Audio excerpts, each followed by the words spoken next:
So for our final section of the day, we'll dig deeper into active annual grass management tactics. We received over 150 questions from you prior to the event and more throughout to today. We have chosen some of the more frequent questions that were submitted by you, the participants, as our guide. We will not be able to address every single question today. The tech transfer team will use them as a guide when developing future workshops and educational materials.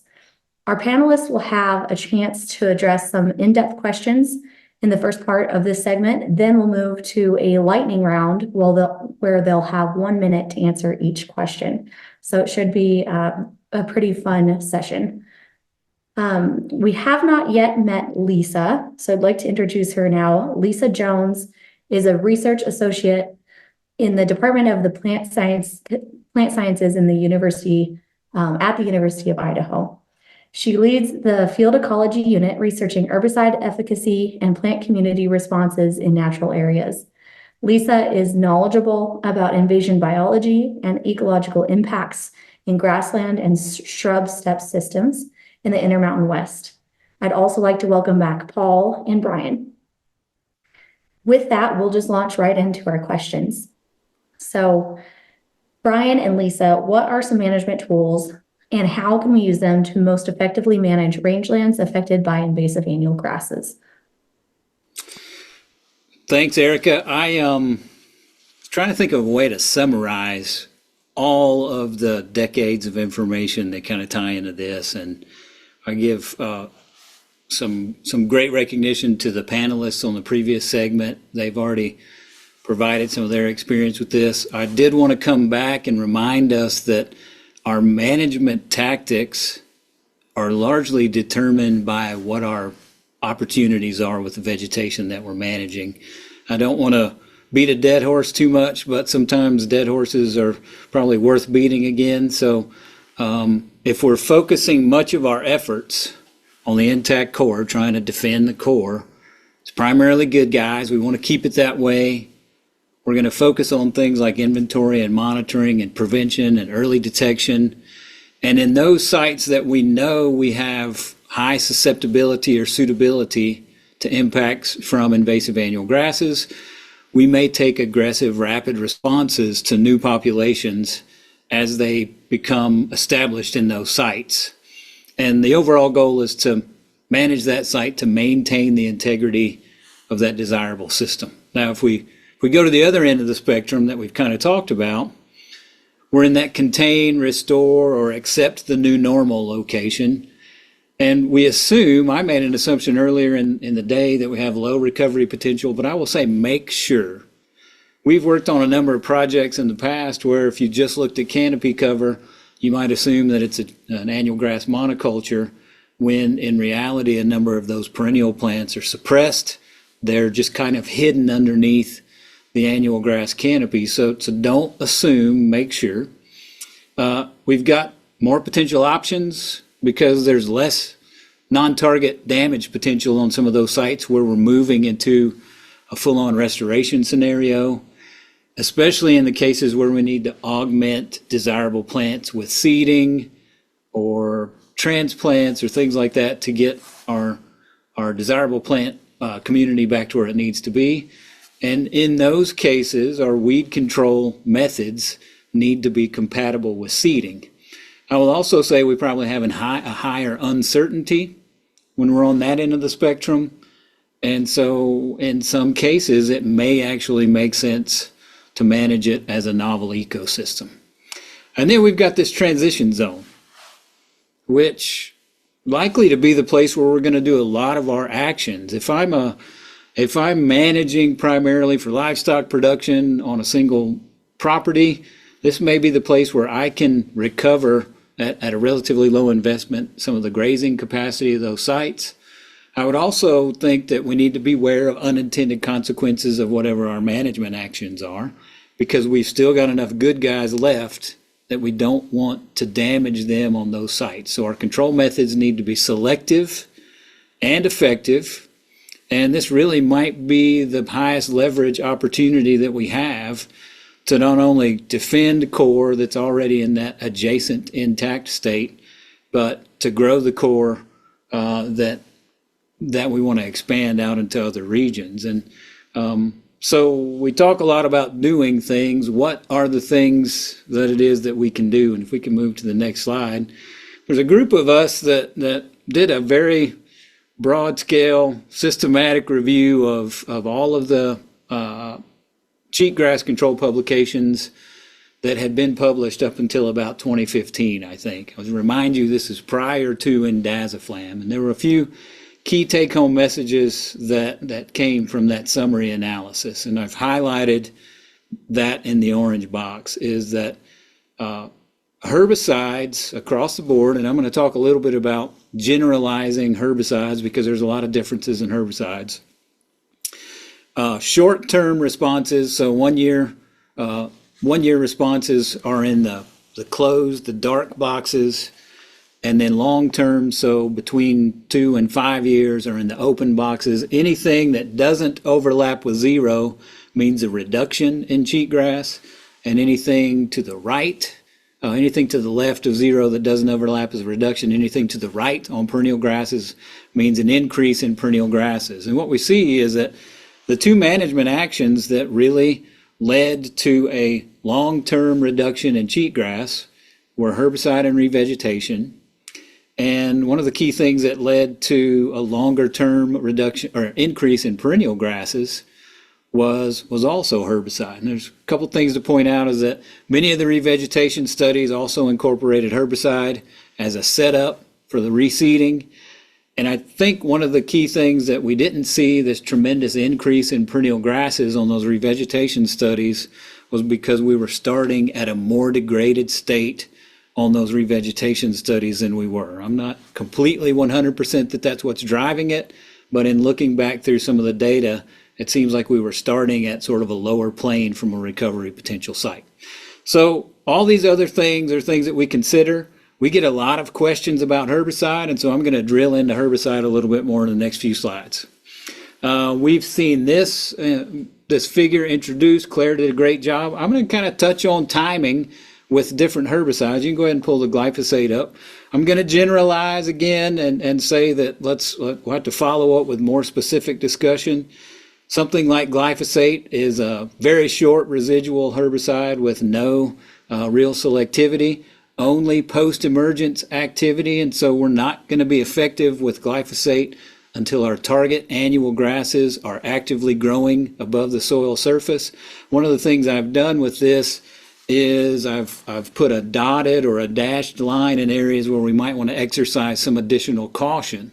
As we move into spring and our perennial desirable plants are coming out of dormancy, glyphosate will have the potential to damage those plants, at least for that year. It's rate dependent, so we've got a little more flexibility with something like glyphosate during some of those winter months on south-facing slopes if we can apply it when our target annuals are actively growing, but our desirable perennials are completely dormant.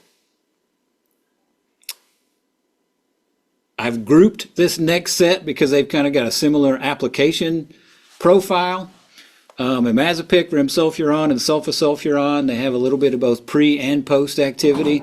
Selective, especially given correct timing and rates. Moderate residual, and if we apply at those low enough rates when desirables are dormant, or when we have a little bit of tolerance for temporary damage, then these have largely, especially imazapic, has probably been the most widely used annual grass herbicide in rangelands of the western U.S. Timing is going to be sort of late summer, early fall. We're going to try to time those pre-emergent applications close to when we expect sufficient precipitation to incorporate that herbicide, but also to germinate our target annual grasses, because as they germinate at that small stage, they're particularly susceptible to damage, and we'll be able to pick those up. I think of pre-emergent applications as kind of an ambush predator, that the herbicide is there waiting for those plants to become active and susceptible, and then those herbicides can do their work. I've also got those applied later into the spring a little bit. Some of the work out of Montana would show that they had more consistent effects on cheatgrass control if they were waiting and doing post-emergence applications in the spring. The thing I would caution us about there is that we will also see damage to some of those perennials, but if our rates are right, they will likely recover from that early damage within the year and sometimes within a growing season. Up next is kind of the newish kid on the block, Indaziflam. Everybody's really interested in this. Pre-emergent only, non-selective in that it is active on all groups of plant species, but we can make it selective in terms of rate and timing, and its selectivity also is kind of a mechanical selectivity in that it binds in the shallow soil surface, and it only comes into contact with many of those very shallow roots as those target annual species start to germinate and emerge. It's got a more broad application window. In fact, some of our timing studies would suggest that if you can go with Indaziflam alone and get it out earlier in the year when precipitation is more dependable, more consistent, then we can get it incorporated into the soil, and it can be active when we get those later fall germination cohorts that are coming from whichever species it is. There is some species differences in response. Some work from Ian Burke at Washington State would suggest that Ventonata is dramatically more susceptible to Indaziflam than is something like cheatgrass and Japanese brome, but it is broad spectrum and it works on a number of our target species. Where it overlaps with some of the other herbicides, we found that as we move later into the fall, it's beneficial, especially to get first year control or 1 year after application control, to add a tank mix partner that has some pre-emergent or post-emergent activity, and then we can really bump up control during that first year after application. And I'll touch on that a little bit more in just a minute. Lastly, I just wanted to point this out. There's been a lot of neat work. Matt Ranella, Jeremy James, and others had looked at using things like aminopyrrolid and picloram to affect seed viability on actively growing plants. And there's a pretty narrow timing window specifically for Medusa head and Ventonata, but there's some activity on some of the other targets like cheatgrass and Japanese brome as well. Kind of the target window is at early internode elongation to boot stage, and they've seen some dramatic reductions in seed viability for the current seed crop that is being produced that year. I'd kind of still characterize that in the exploratory phase, especially if we start to go very broad scale, just because of the different growth stages that we see within a single population of cheatgrass or Ventonata. We might have some plants that have already gone past the target window and some in that same population that are well before the target opportunity. That's due to microsite differences and I think germination timing.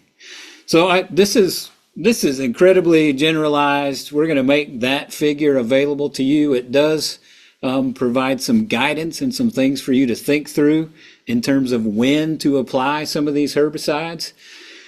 And we've been doing a lot of sort of summary of all of the literature that's been published, a bunch of non-published data, as well as direct experience with 300,000 plus acres that we've helped people monitor on over the years. And this is, instead of putting up a bunch of graphs, I just wanted to visually depict what some of our, I'll say, general expectations might be. So the first depiction is in the year of treatment. Let's say fall. You see there's a bunch of cheatgrass available on that site with the Mazapic. If we get it down properly early enough in the fall with sufficient moisture, in many cases we have seen very good consistent control of cheatgrass and limited injury to many of our target or our non-target desirables. And then in some cases, two years after, depending on moisture in soils, which is going to drive a lot of response for many of these herbicides, we sometimes would start to see some re-encroachment of annuals. And then by the time we get to 3 or 4 years after, in many cases, that annual grass population has recovered to where it was prior to treatment. That's going to look different in drier sites and sites depending on soil texture, which we can follow up on that a little bit more if we get that question. Indaziflam alone, Many of the sort of consistent results that we've seen through time have been in the treatment year. We really don't see very much at all because we're not targeting the plants that are actively growing that year. 1 year after, depending on when we can get that herbicide out, in terms relative of germination events and relative to precipitation, we'll see anywhere from excellent control 1 year after to not so good. And the not so good has typically been later in the year, in fall, when we're near that germination event, when we're going with indaziflam alone. But after it really starts going, I've got 2 and 3 years after with virtually no cheatgrass in those sites. I don't know where the far end of that is. We've seen some data that would suggest 5 and 6 years after a single application, we may still have nearly complete control of those target annuals. And in some of our monitoring data, we're seeing re-encroachment on some of those sites in the 3rd year after. So I would say, think about that, get some experience for yourselves as you're starting to make some of those broad scale applications. So as we move later into the year, we have been really moving toward the tank mix. If we're using indaziflam with something like imazapic or rimsulfuron or some of those others that I mentioned in that earlier slide. And what we do is we can increase that first year of control success, limited injury to the non-targets if we get it out at the right time, and then that control seems to carry on for a longer time period. And I don't know that we could say that we found the end of that one yet either, but I would say that it's probably similar to the profile that we've been seeing for indaziflam alone.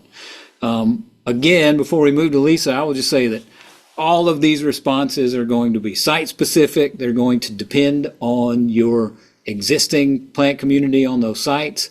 I typically like to look more at the recovery potential of the desirable species as much or more than I do just the annual grass abundance on those sites, because that's really the raw materials for long-term improvement, not necessarily the amount of annual grasses that are there. Hopefully we'll be able to answer some more specific questions as we move on in this segment. So I think I'm going to turn it over to Lisa. I talked a little bit about some of those specific things to consider with those applications, and Lisa's going to talk about some current research that her team has in that area.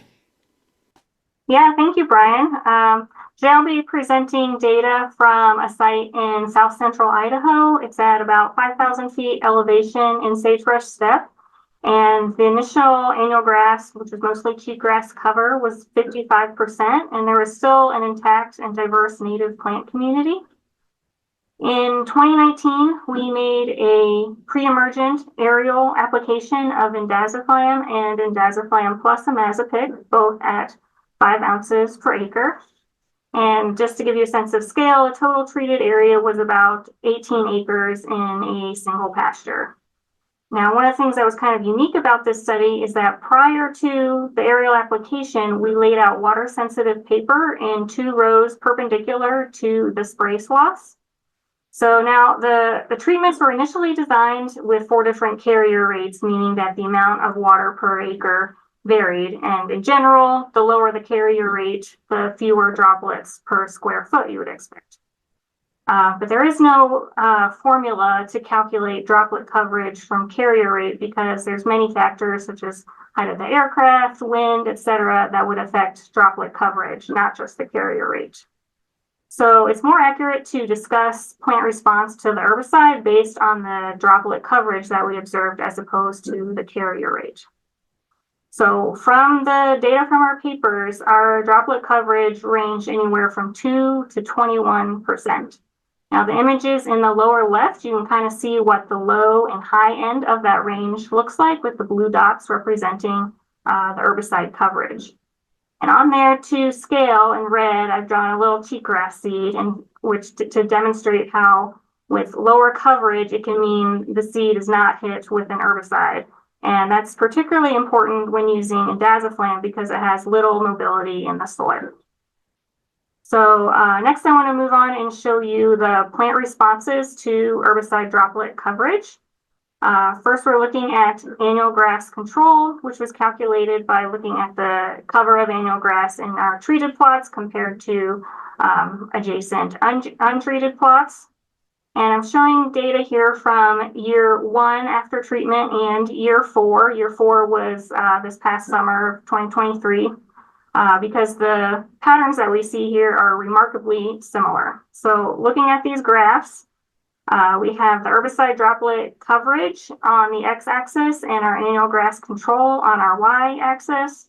The indaziflam treatment is in purple and the indaziflam plus imazapyc treatment is in blue. And the first point that I want to make is that at both evaluations, control from the indaziflam plus imazapyc treatment was greater than control from indaziflam alone. So the first year control averaged about 66% from the indaziflam treatment and 90% from indaziflam plus imazapyc. And then this past year control was 78% from indaziflam and 89% from indaziflam plus imazapyc. So the fact that we see this difference in year 4 suggests a seed bank legacy effect carrying over from year 1 having better control from that tank mix and thus depleting the seed bank. The next point, which I have highlighted in the gold box, is that lower herbicide droplet coverage resulted in higher variability in our annual grass control. Control ranged anywhere from 0 to 100% with those lower coverage rates. And so in our study, the droplet coverage of about 7% or higher had more consistent control. And that's for year 1 and year 4. And so that equates to an approximate carrier rate in the range of 5 to 10 gallons per acre. But as I explained earlier, there's more variables that affect droplet coverage than just the gallons per acre. So this result means that the herbicide droplet coverage could be useful for agencies to frame their treatment objectives and include in contracts, especially if indaziflam is used. The last point is that droplet coverage influence control from indaziflam, but not the indaziflam plus imazapyc treatment. And that's seen by looking at the slope of the regression lines. As droplet coverage of indaziflam increases, control increases. And we see this most likely because indaziflam is relatively less mobile in the soil compared to imazapyc, so a higher droplet coverage is needed for better annual grass control. Next, looking at native perennial grass cover. This is just data from this past year. We see that among treated plots, the droplet coverage was sometimes influential depending on the type of grass and the herbicide. So shown on the left-hand graph is our deep-rooted perennial bunch grasses.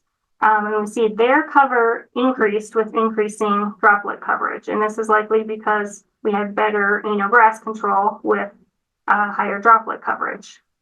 The graph on the right shows sandbird bluegrass cover, which is a more shallowly rooted perennial grass. And its response to droplet coverage varied depending on what herbicide was used.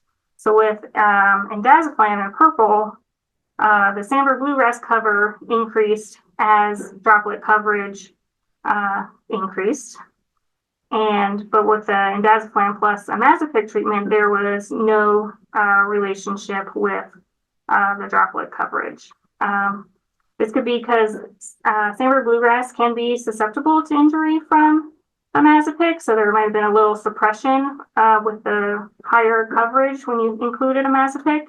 But I do want to stress that our cover of sandbird bluegrass, even with in these plots treated with the indaziflam plus imazapyc, it was not less than what we observed in our non-treated plots. Next, we're going to look at our native perennial forb cover. Again, this is from last year. The two graphs on the left show our cover of our perennial and annual forbs did not change based on our droplet coverage. And the graph on the right is just the native forbs that are preferred forage for sage grouse. As we know, a lot of these systems are managed with the sage grouse as an umbrella species. So when we look at just the forbs that are listed as being preferred forage for them, we see that there is some indication that as droplet coverage increases, we get greater cover of those desirable forbs. So to summarize our findings, this is now 4 years after treatment. The higher herbicide droplet coverage resulted in greater annual grass control, more native perennial grass cover, and more native greater sage-grouse preferred cover with no negative impacts to cover of our native perennial and annual forbs. Thank you, Lisa. Paul, how does grazing fit into invasive annual grass management? Well, thanks, Erica. So we'll take a little break from herbicides for a little bit and then come back. As Erica mentioned, that long list of questions we received from you folks included a number of questions about livestock grazing. And some of those questions were along the lines of, can you really make progress on invasive annual grasses if livestock grazing is still happening in those areas? And so I wanted to start off with this. And if you were here this morning, it's probably no surprise to you that I'm starting with this slide that Claire's showing you right now. And, I suppose that if some of you really wanted to challenge me with this statement, you probably could do so successfully because livestock grazing has ended on, large tracts of Western rangelands for a variety of reasons. So, you could probably argue with me and win that, yes, it can have an on-off switch. But, there's a lot of our systems where I don't think it's productive to think about livestock grazing in that way, and in that all we need to do is get rid of livestock grazing and we've solved the problem. So I'm going to stick to my gut. I'm going to stick to my light switches and use this as a starting point.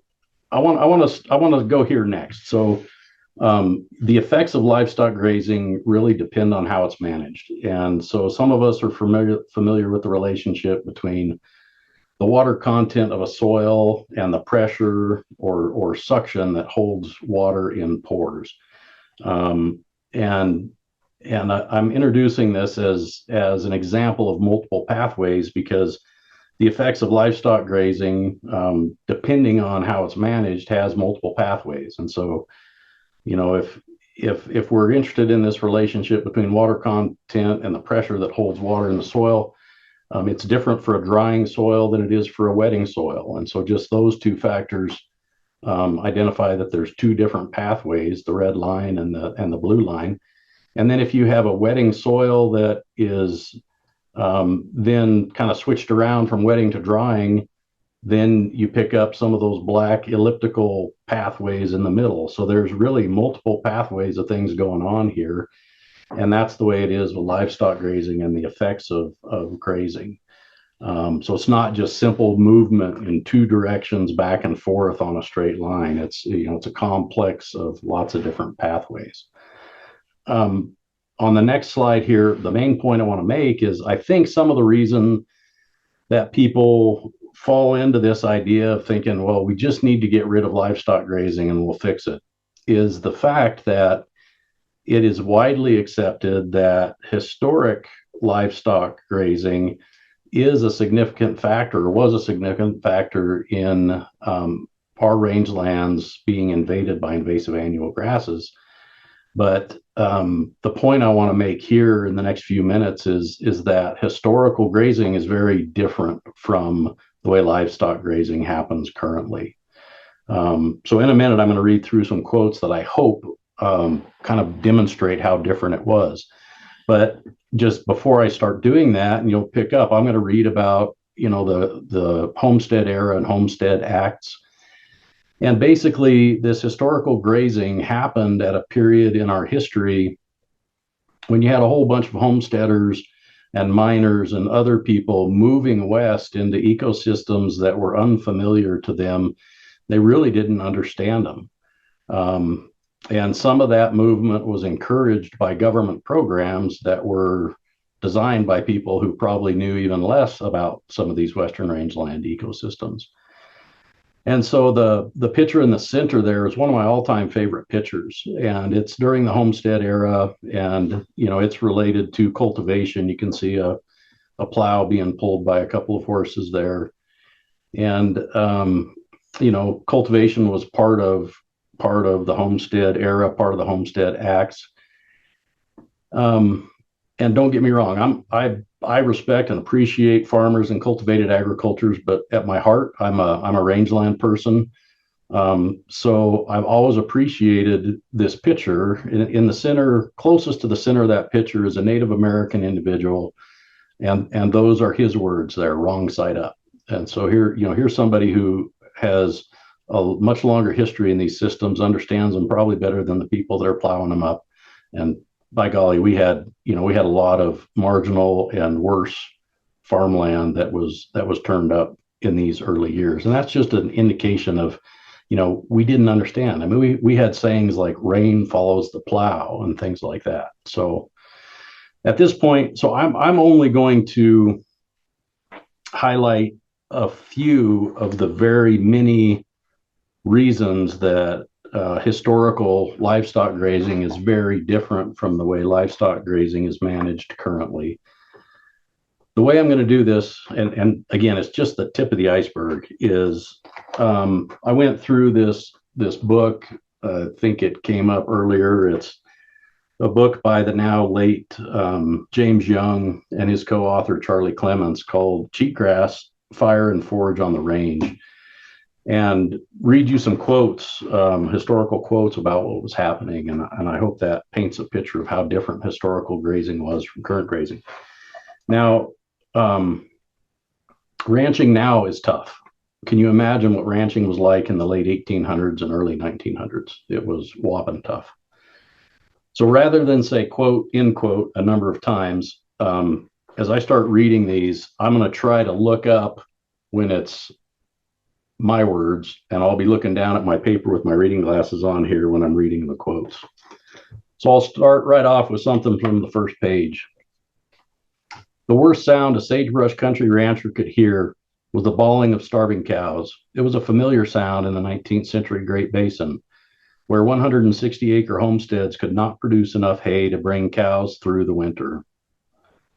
Congress finally gave in to pressure from the western states and increased the size of homesteads from 160 to 640 acres. But even the 640-acre stock raising homestead was in many cases far from adequate for range livestock production.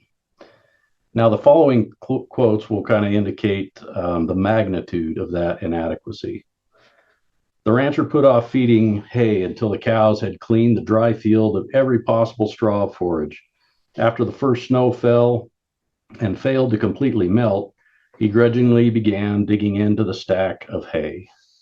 And then later in the winter, as the summer accumulation of flesh wasted away from the frames of the old cows, they licked up every piece of hay off the feed ground and drifted to the fence to bawl. Finally, the rancher opened the gate so the starving cows could work the woody vegetation along the creeks. They savaged the wild rose and willow thickets and even began to hedge the big sagebrush plants. And then a little later, finally some green appears. Cows typically left the feed grounds once there was enough spring growth on the grasses to make grazing worthwhile. But the rancher had been overutilizing the native bunch grasses close to the ranch headquarters each year, and they had been getting scarcer. Cheatgrass spread in the biological near vacuum left by the destruction of the native perennial grasses.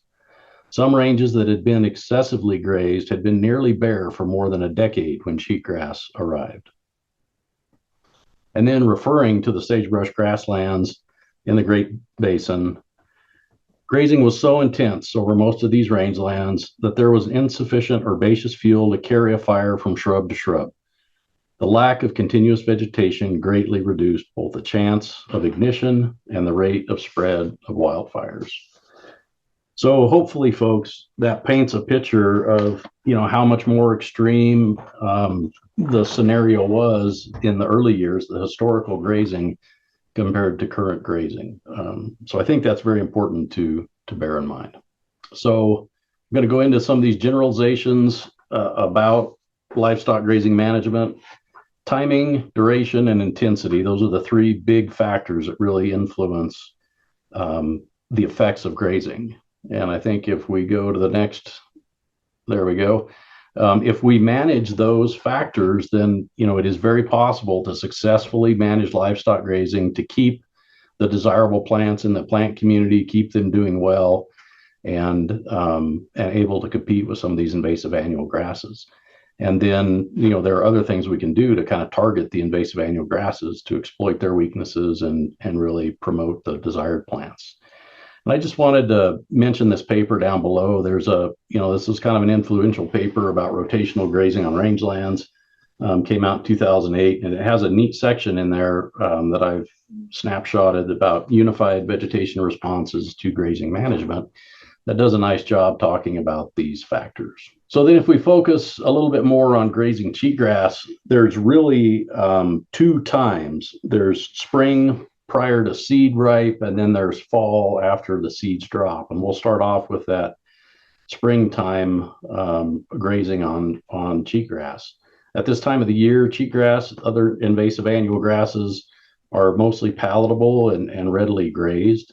And this can be used, grazing early can be used to reduce the addition of seeds of those annual grasses to the site. And if you're in a system that has warm season grasses, warm season perennial grasses, they tend to get a start a little bit later in the growing season. And so grazing at this time of the year can really favor some of those warm season perennial grasses. I was talking to a rancher in Nebraska in the kind of the mixed grass prairie areas where that individual was able to get 2 and even 3 grazing periods on cheatgrass because of the regrowth that happens there.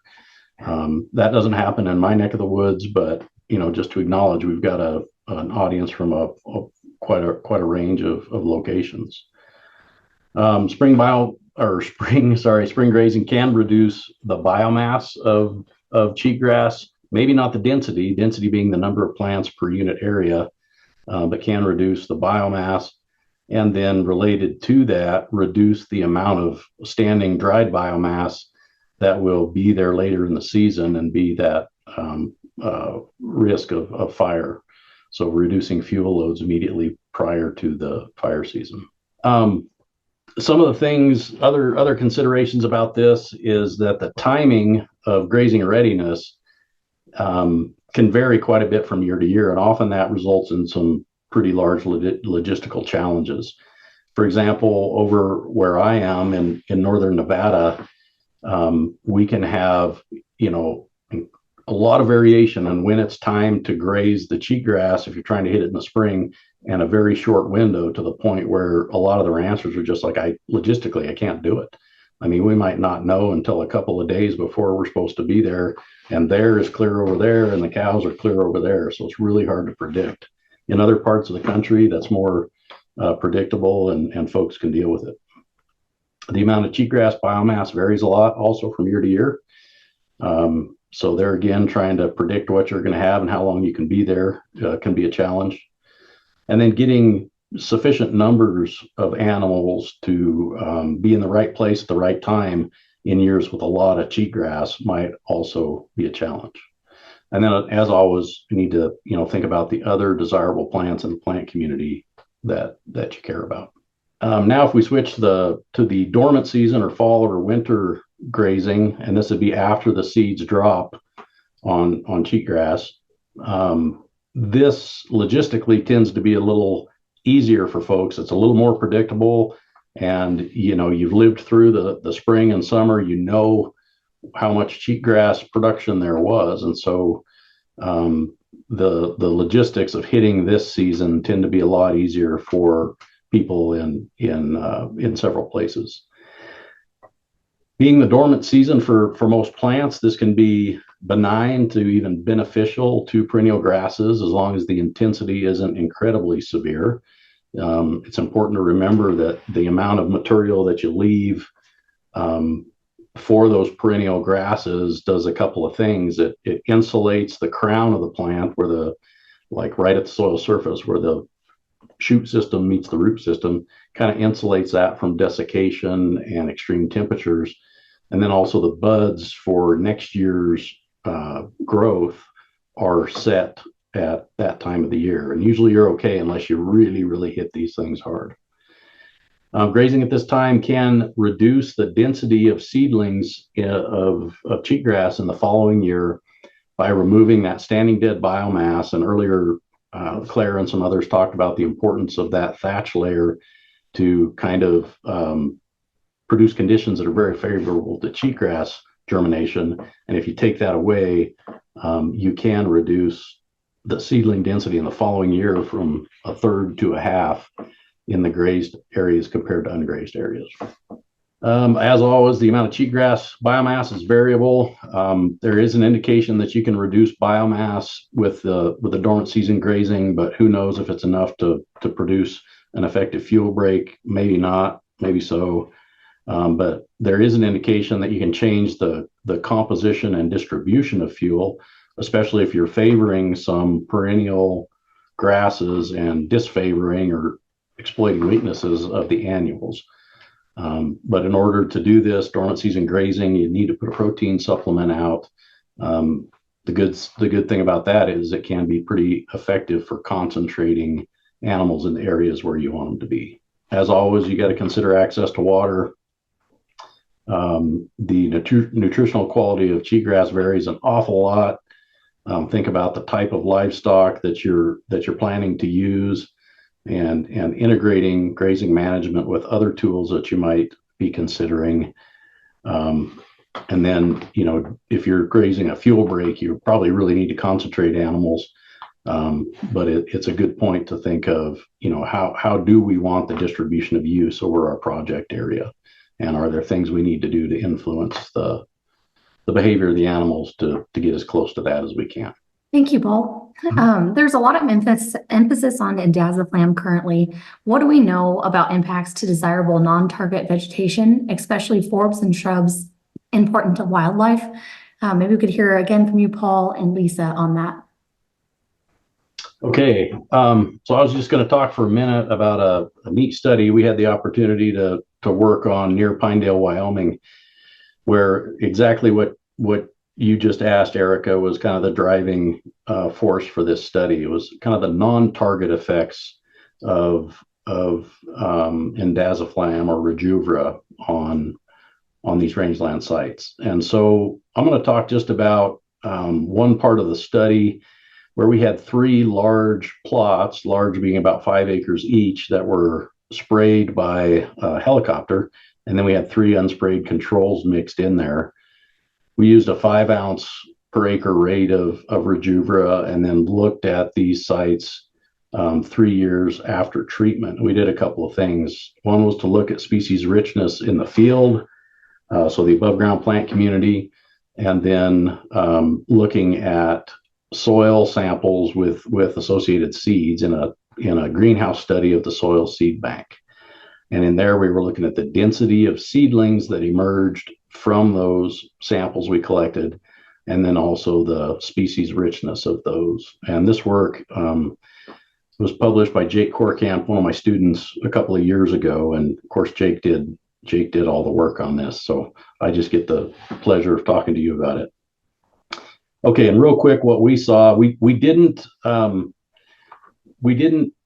really focus on the shrubs too much. So this is mostly relative to the forbs and grasses, although I will say that the established shrubs on the site did fine.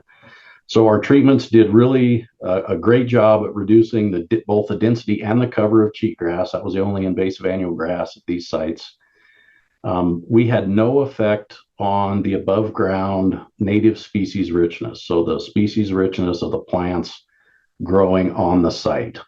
We picked up a slight reduction in total species richness when we had everything native and non-native in the analysis. But when we focused only on the native species, all the native species that we encountered, and this did include shrubs, that we had no effect on the above ground native species richness.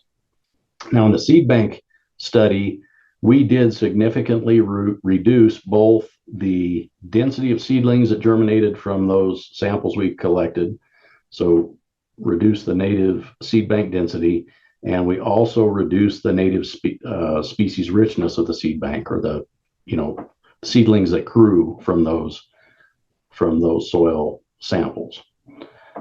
The interesting thing was that all of the species that had impacted seed banks, in terms of, the density and the richness, were still present in the above ground plant community. So we didn't wipe them out, which was good and very interesting. And that was on the sprayed plots 3 years after treatment. So we did detect quite an impact to the seed bank, but those species were still there, and being annuals, we're thinking could contribute seeds going forward. Yeah, and I'll be talking here, looking at non-target effects from that same study where I discussed the herbicide droplet coverage. And so this data here is from 2023, which is 4 years after treatment. And our treated plots had maintained good annual grass control. Our cheatgrass cover in our treated plots was about 10% versus our non-treated plots had about 60% annual grass cover. So focusing on first response of our native forbs, on the left-hand graph, we see with perennial forbs, we had 64% cover in our treated plots was greater than the 45% cover in our non-treated plots. So this difference could be because of release from competition because of removal of the annual grasses, or it could be release from competition plus recruitment, new individuals coming in. The graph in the middle is looking at our native annual forbs. We had 10% cover in our treated plots, which was equivalent to the 12% cover in our non-treated plots. So this means that recruitment was equivalent in our treated and non-treated plots of these annual forbs. And then lastly, the graph on the right is pulling out those forbs that are preferred forage of greater sage grouse, and we had 58% cover in our non-treated plots was greater than the 58% cover in our treated plots was greater than our 38% cover in our non-treated plots. So again, that could be release from competition or more recruitment of those species. So overall, very positive outcomes for our desirable forb species from these herbicide treatments. Next, I'm going to look at seed bank recruitment.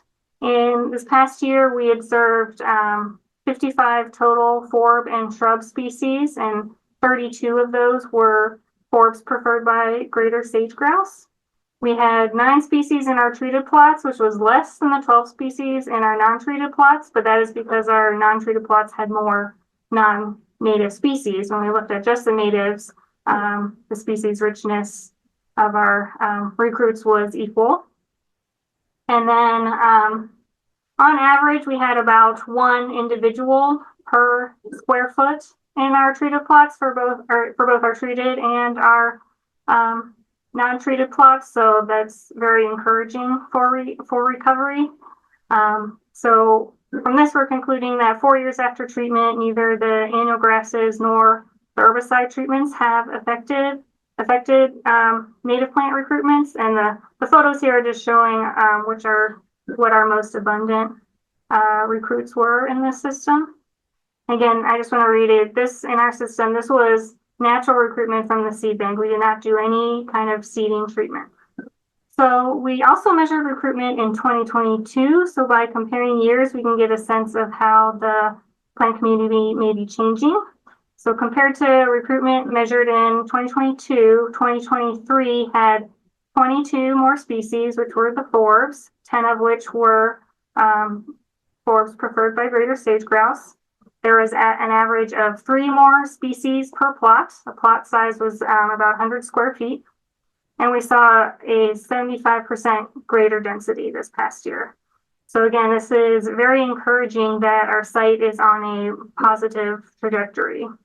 And this is an example of how a wetter, more intact system like ours can rely on the existing seed bank for restoration. And I want to highlight that it took about 3 to 4 years after application to see these positive impacts. So don't necessarily expect to see immediate response of your desirable species after you've taken some management action to reduce the annual grasses. In addition, The area of our study, I would say, represents where we'd want to defend the core. It is a wetter, more resistant and resilient environment, and it's kind of would be in that transition zone where it did have high abundance of annual grasses, but it still had a high diversity of desirable species. Okay, we will now move to our lightning round. So I'll ask Brian and Paul to join us again, and we'll have 1 minute to tackle each of these. So Brian, does surfactant affect the effectiveness of plateau and Idazepam? Yes, and I think what I will say as a reminder is that the label is the law, and be sure that you're following all labeled recommendations when using herbicide. The purpose of surfactant is typically to improve retention and uptake into plant foliar parts, leaves, and stems. And so if our intent is to use it as a true pre-emergent, we really don't want it sticking to the plants. We want to try to get it to the soil surface. And so I typically think if we're doing a pre-emergent application, true pre-emerge, trying to get it to the soil, I don't like to use a surfactant because I want it to get all the way down through the plant material. If we're doing a post-emergent and we want it to retain and be taken up by the actively growing parts of the plant, I would say use a surfactant or some kind of adjuvant that helps that occur, but follow the label. Paul, how helpful is Rejuva on sites with minimal remnant native plant abundance? That's a good question. I'm wondering if Brian, did he go over a minute? I'm just kidding. He was under. So the best place to use Indaziflam or Rejuva, I think, is in an area where you've got some established desirable plants to respond. And I know the herbicide company says the same thing. So it comes down to what does minimal mean, because I can assure the group that I've seen some pretty amazing responses at sites where it was dang hard to see any desirable plants until it was treated, and it was really surprising how what was there. I think somebody, maybe Brian, mentioned that he had some suppressed natives. So probably best use, as long as look close. But if you feel like there's some established desirable plants there to respond, it might be a good tool. Great, Brian. If we are looking to control invasive annual grasses without the use of herbicide, so can we cover alternatives to herbicides? Wow, in just a minute. So there's all kind of different things that are out there. One, Paul has talked a lot about managing grazing in such a way to benefit the perennial plant community. I think that's key, regardless of what kind of tool we're using, is incorporating grazing, since that's a primary sort of land use for all these areas, in such a way that we're benefiting the good guys and potentially to the detriment of the bad guys. That looks different if we're grazing to try to intentionally reduce annual grass populations versus grazing in such a way that we're benefiting our desirable perennials. Some other things when I think about alternatives, I think about things such as weed suppressive bacteria or some of the plant fungal pathogens that have been researched quite a bit. I would say still very much in the exploratory phase, and the preponderance of evidence for some of those is such that they're not practical and they're not really showing consistent effects on large enough scales that I think many of us that do research are willing to make any kind of recommendations for those. Other soil amendments are still being explored. There are some soil micronutrient additions that are showing some promise in some areas. But I'd say also still very much in the exploratory phase. No insect biocontrol agents that I can think of. Lisa, how do we obtain meaningful landscape scale monitoring and inventory of these invasive annual grasses?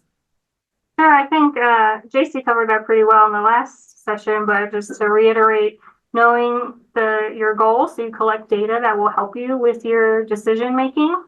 I would say prioritize field data collection based on habitat that's suitable for your annual grass of concern. So generally drier areas for cheatgrass versus wetter areas for Medusa head and bentonata. Prioritize those areas that have high human and or wildlife value. Also areas where spread is more likely, such as along roadways.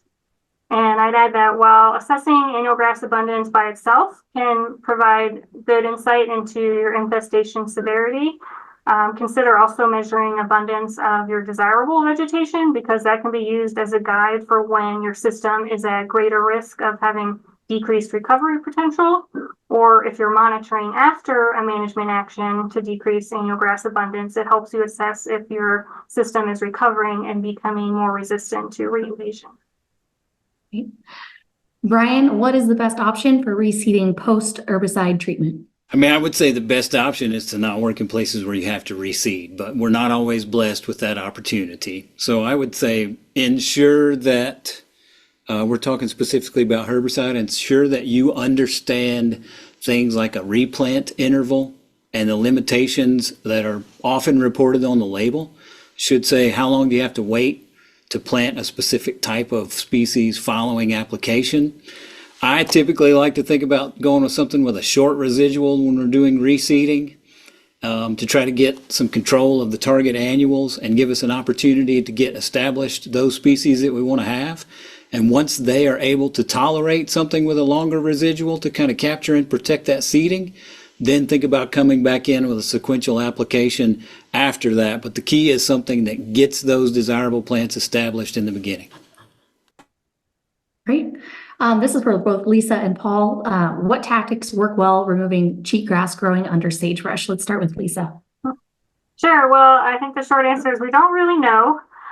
Sagebrush does have the issue of intercepting the herbicide, but there is some evidence that herbicide can still reach under sagebrush in some instances, whether it's from lateral movement of the herbicide or with the aerial application reaching below shrubs because of localized drift. But honestly, we don't have a tried and true solution for this issue. I'm going to say Lisa did a great job answering that. I'm just going to add that we were gonna do this in a study we started here in Nevada, and I messed up. I didn't get it done.